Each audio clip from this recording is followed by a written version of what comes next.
Visit in from Jenifer Baria, the Executive Director for the Mason County Economic Development Council. Good morning. Good morning. Morning. Thanks for having me. To you. What's going on in the world of economic development throughout Mason County? Well, we kind of just wanted to come on and start buzzing the news that our Business Builder program is going to be back. I don't know if you remember all of the details, Jeff. I'm not going to quiz you, but about 2 years ago, the county went after a grant, and it was specifically to bring entrepreneurial training to our area. We're covered by our surrounding counties, but we don't have too many dedicated training programs or specific counselors if you wanted to do that. So this program, for those 2 years, I believe they had close to 175 students come through. Wow. And those students continue to graduate as they finish. They have to finish out their business plan. They have to finish it out before they graduate. And I want to say they're at 50 graduates right now. And those are actual, I'd say it's probably about split. You can be a business currently and just want to refresh and get an idea of what it is that maybe you could be doing better, or you could be thinking about a business and needing to know how to move forward to start it. So what types of businesses? So if you're thinking of starting a business and you're looking to get those first sets of business plans set up, are there any restrictions as to the type of business that you have information absolutely on? not. No, The basics of how to start a business are pretty universal. So, you got to figure out your income. You got to figure out how much it costs to move the product forward, and you have to figure out really how to market it. So that's just a real basic drill down. There's a lot more specifics to it than that. But some people haven't really even looked at their cash flow. So it doesn't really matter about the business. You guys will do the research on your own business, your own industry. This is really setting forward the steps on how do you find that information? What do you need to look at? If you're a restaurant, what are your two major expenditures is food and your staff. So if you don't know the cost of those two, then you're kind of just moving money around every month. So you really need to figure out what it takes to make your product and what it takes to sell your product and move that forward. So this is a really great training. It's dedicated here. We do it in both ends of the county. We partner with Stephanie Rowland for the marketing side of it up in the north end. And Enterprise for Equity is a great company. They've been working with the Squaxin Island, has its own dedicated program like this as well as part of the grant it outreaches into many different places. So it's pretty exciting. We've had some really good results. I see a coming soon sign across the street from us here on Coda, and we always talk about how nice it would be to look across and you see some new businesses opening up there. And we've got some, I think that's what has energized the program is we have spaces for those newer businesses.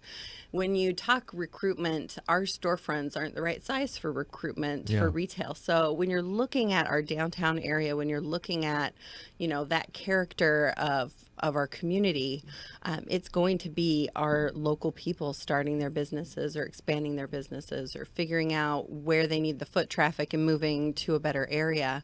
But those are going to be the people that fill those storefronts. So if you want to sign up for this, start getting more information, is there a preference to folks who don't have a business currently, or is it a first come, first served? Or we will serve you if you are interested. So we don't have a cap on classes. We don't have a cap on number of students that can enroll. There's a lot of other classes that are included in this grant. They do a Money 101. So if you're interested in just looking personally at how your finances kind of shuffle out, you're welcome to do that. There's a class that looks at really kind of identifying what are some of your own personal strengths. So you go through those exercises to figure out, what are you really interested in? What really will. Because if you own your own business, you have to really love what it is that you do, because it is a lot of work. For a lot of reward, but you have to really put that in, and people tend to only do that if it's something that they really love. Sure. ChooseMason.com is a great website to find out more with the Mason County Economic Development Council. They're just up the road from us at 310 West Coda. Can answer questions as well over the social media websites and things like that. Well, good. That's good information. And do you have any examples of businesses that we can think of locally that have passed through? We've kind of talked about her a lot, but the Painted Heart is kind of our star person. She started the program and really wanted to figure out how to make her business work for her, and she has grown in her store size. She has grown in her customer size. She's grown in her profit size. Yeah. So it really is about, education. It doesn't have to be as formal as going to school. There are ways to get that information into your brain that can help you kind of organize out what it is you need to look at. If you need more size, then more square footage, then you have to look at, can you afford it?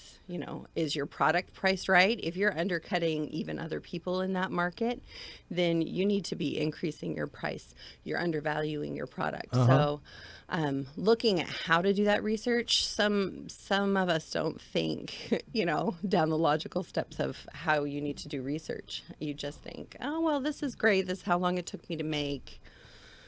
This is about where I'll price it. You kind of pick a number, and if it sells for that, you think, yay, I did it. I picked right.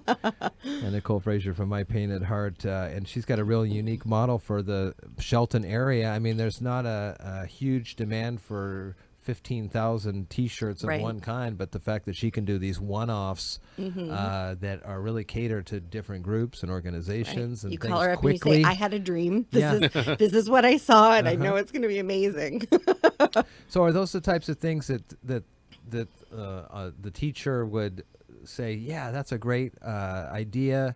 Here's how you can further develop that, or maybe here's some pitfalls and perils to think about? Both. But the teacher really just gives you the tools. It's up to you as the student to find kind of how that works. The teachers kind of shift around, so you don't always have the same one, but you are always in your community. So the research that you're doing and the people that you're asking and the impact that you're having, you're going to be able to see that, and you're going to be able to adjust as you move forward. No business is stagnant. If you're not constantly changing, you need to be. Jenifer, good to see you. Thanks for squeezing me in. I appreciate it. Yeah.